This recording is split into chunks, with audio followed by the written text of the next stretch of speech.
This is Anthony Richardson, and you're listening to RosterWatch. This is AJ Brown, and you're listening to RosterWatch. This is Josh Allen, and you're listening to RosterWatch.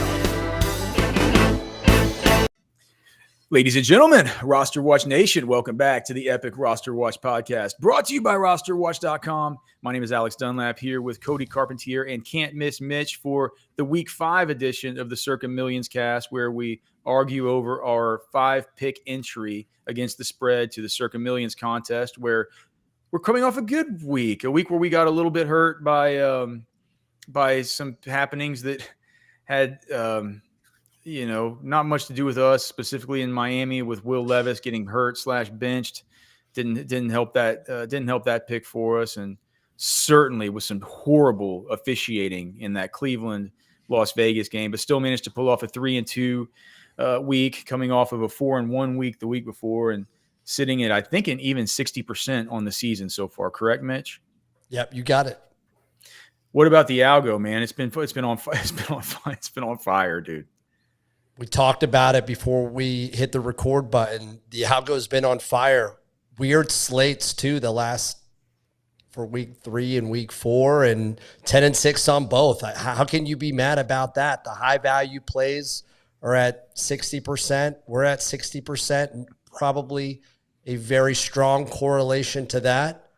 I feel fantastic that the model's delivering right now early.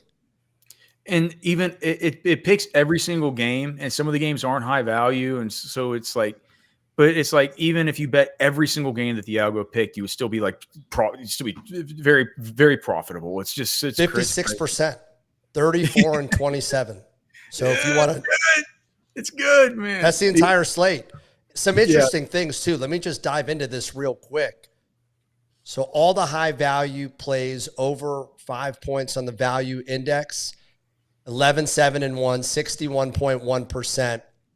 The 2 to 5 range, not great, 8 and 9, 47%. But here's where it gets very strange.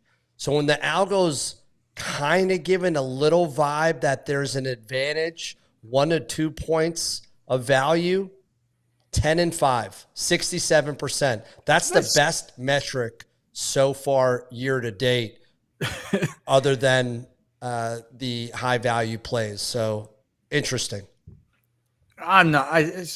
I'm not sure there's much signal to that between 2 and 5 than the difference between that and the low value. I mean, well, it'll be interesting to track. I'm glad you're tracking it. I mean, we'll take any data points we can, but the point is the algo is profitable. You can go to rosterwatch.com and sign up for it right now with a premium subscription. And yeah, man, you don't just get the algo, but you get access to the premium betting widgets and the advanced matchup stuff and the prop finders where you can find the best player props as far as the line shopping there in your state. Oh, yeah. So Cody's pointing at it. You can get it right there with that QR code, or just go to rosterwatch.com. That's a premium membership at rosterwatch.com. Also, before we get started, I want to tell you about our great partners, Underdog Fantasy. If you are into the player props or into the, if you're into that kind of stuff and you want to play a fantasy sport like that, try out the new Pick'em game at Underdog Fantasy. We have a show for our Pick'em picks that Cody and I do, or Trashman and I do, or Cody and Trashman do every week, where we each put in our best Pick'em stuff for the week. Last week we smashed. The week before was not as good. Cody, do you remember what we are on the year as far as the Underdog Pick'em stuff? On the year on Underdog Pick'em, we are currently sitting at a great 36 and 22, 62% on the year. Last week we were 11 and 4, 73%. Perfect. All right. So make sure and check it out. You can listen to our picks. You can fade the picks. You can tail the picks, whatever you want to do. But it really helps us out to go sign up at Underdog. You get a $250 deposit bonus, a 50% deposit bonus up to $250. And you need to use the promo code ROSTER whenever you sign up. Promo code ROSTER. And it's a great time, man. It's great fun. Go to Underdog Fantasy. Make sure and do that, because they have specials every single day. They have like a free one every day where it's like somebody to go over half a receiving yard or stuff like this. You just add it into your entry, and it's locks in a freebie. Underdog Fantasy, promo code ROSTER. All right, the picks. Who goes first? Do I go first in this thing? Well, we gotta have you go first because I mean we are a quarter way through the year, so I want to do a couple numbers here just to get us up to date. We did go 12-8 the first quarter. Number one overall was 16-4. What was that poor guy that was dead last in the Circa Millions? Alex, you do got to catch up with us. You got to catch up with us. I'm not going to put the numbers out there and roast you. But no, you can put them up. Dude. I mean, dude, the algo is the secret to my chalky analysis is not the secret to our success. It's the algo. You can put the numbers out there. I don't claim to be like I'm a fantasy football and like player props guy, dude. I'll put my numbers up against anybody with that, man. As far as sports betting, I'm out here trying to learn just like everybody else. I'm just gonna talk smack into you to try to I want you to fight. I want you to get up to this level. Me, Mitch, and Algo are on the same wavelength. We got to get you up here. All right. I want to hear yours first. So let's hear my bad picks first. All right. Yeah. So my locks. Okay. The first one that stood out to me was is Jacksonville really favored by 3 points against Indy? Cody looks like he just hates it. He hates it. I think Flacco, like if it's Flacco again this week, and I know that there's no Jonathan Taylor, but Jacksonville is terrible. There've been reports this week that Doug Peterson has lost the locker room. I could be wrong, and this could be the bounce back, and they could say, like, dude, we can't just stay winless this whole time. This is a big division game. We got to get up for it. They might not have their starting quarterback, but I do think it makes it harder for them to prepare this week, not knowing if it's Flacco or Anthony Richardson. I just think inherently that's hard, and I think either of those options is just fine. Flacco is a functional quarterback that's probably going to target. He's probably going to have more on target stuff to Pittman and some of these important downs. We saw the connection with Downs last week. I think Trey Sermon is a suitable to back up running back. The way that dude, people have been getting to Jacksonville in every possible way. The matchups across the board are awesome, right? And I know Christian Kirk showed signs of life last week. Brian Thomas Jr.'s looked good.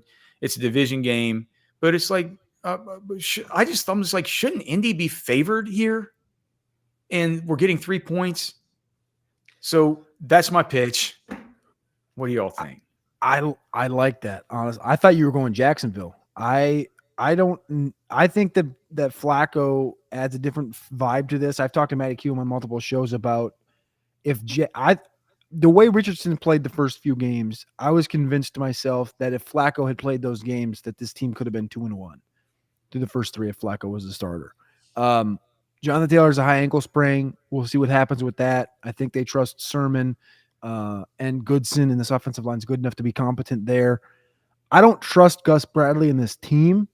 So that's kind of, I guess, where it pushes me away. Gus Bradley, formerly of Jacksonville. The other thing we're talking about here is Jacksonville's the home team. The last time the Colts won in Duval, Blake Bortles, Denard Robinson, and Allen Robinson was the lead on this team. That was 2014. That's the last time the Colts won in Jacksonville. Yeah. Well, Not great trend there. I just, to be honest with you, Alex, I don't love it. I don't hate it. This was the one game that I had looked at, and I was like, I want to stay as many miles away from this one as I can. But I would love to hear what Mitch thinks and what the algo thinks regarding this one, because I could be convinced.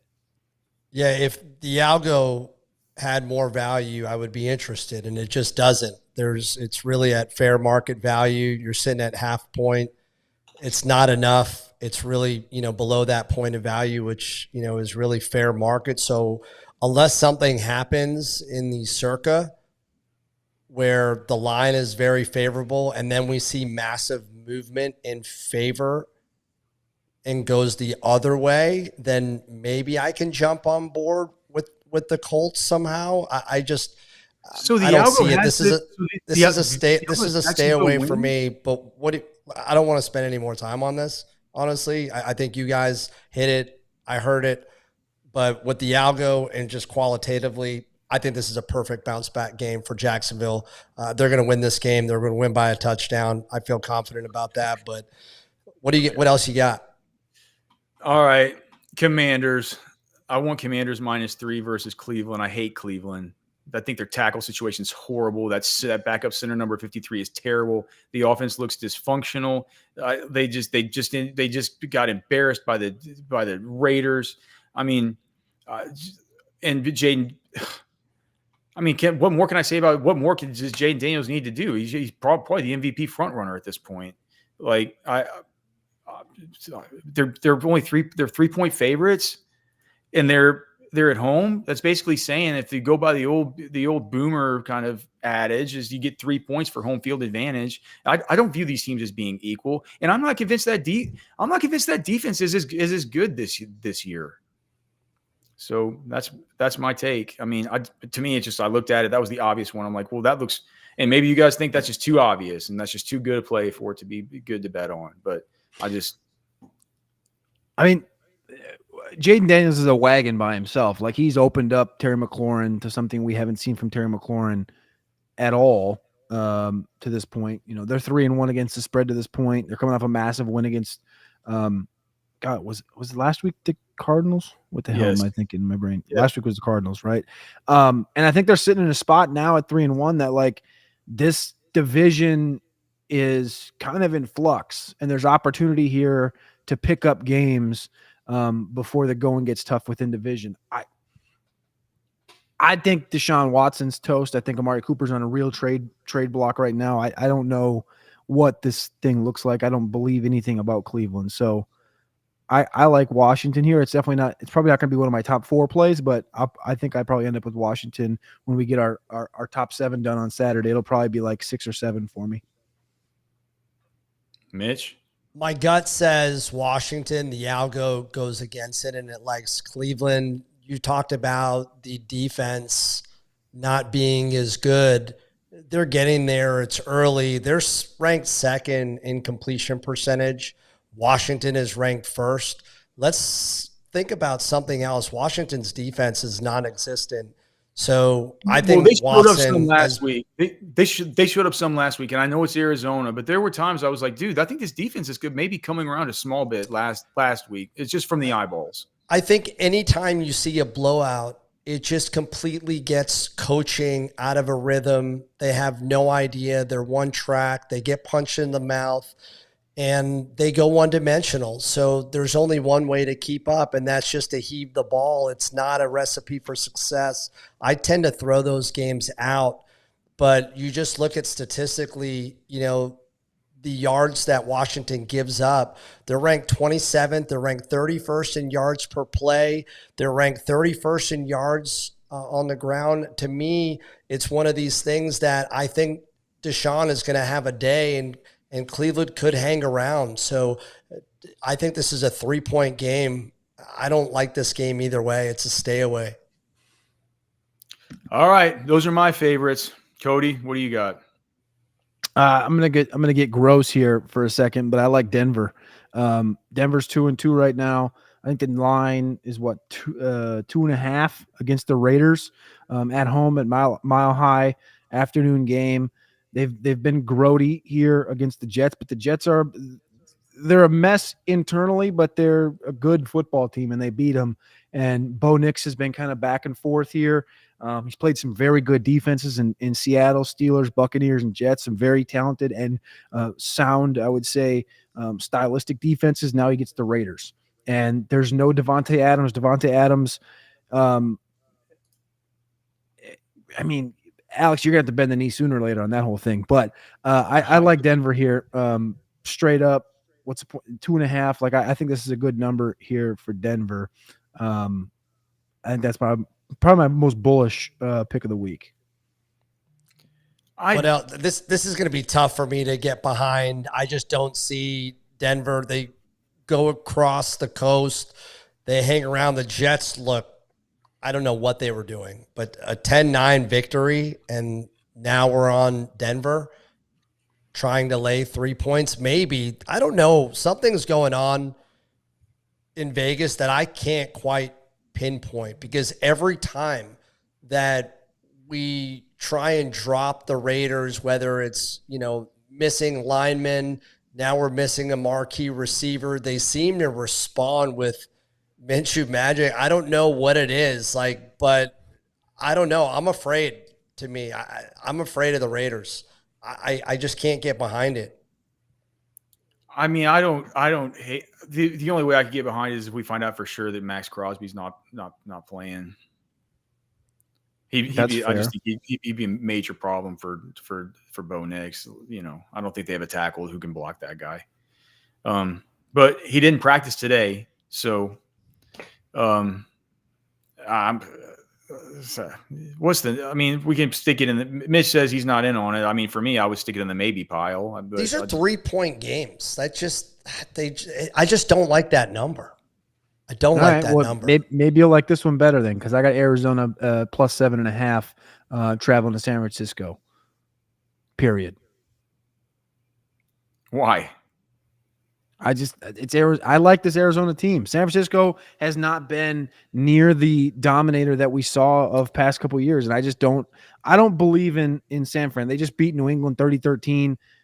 This game, like, they got up early. I just am not sold. 3-point loss against the Rams on the road. Minnesota on the road lost. They beat the Jets and Patriots at home. This one's at home against a better Cardinals team with a much better offense. I think these divisional games are just going to play much closer. You're getting the hook on the 7. I just like this one to be, like a field goal game. It reminds me of the same time when we talked about getting on the Rams, and they came off a blowout loss. Arizona just came off a blowout loss. They're undervalued here. There's some value according to the algo, not a whole lot, under a point, but close to it. It's enough for me. I just like the number in general. I know Alex doesn't like it because we talked about it off air, but this, again, it's an interdivision game.